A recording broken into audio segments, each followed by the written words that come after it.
11, 12 және де 13 қазанға арналған ауа райы болжамы жарияланды. Сәлеметсіз бе қымбат көрермен, арнамызға қош келдіңіз. Әлемде және Қазақстанда болып жатырған соңғы жаңалықтарды алғашқы қатарынан біліңіз келсе, арнамызға жазылыңыз, лайк басуды ұмытпаңыз.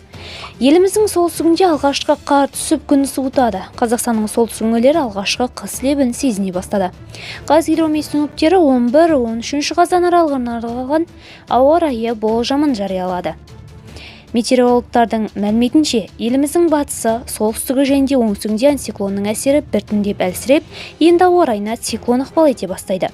Атмосфера фронттарының өтуі республиканың басым бөлігінде жауын-шашынның жаңбыр мен қар түріндегі түсуіне себеп болады деп хабарлайды Қазгидромет.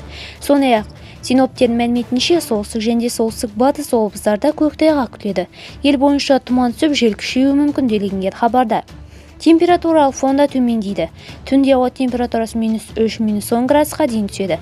Күндіз -3-5 градус шамасында болады. Басқа өңірлерде айтарлықтай өзгеріс күтілмейді. Видеомыз кеңінен таралу үшін лайк басып жақындарыңызға таратуды ұмытпаңыз. Бізді бақылауды жалғастырыңыз.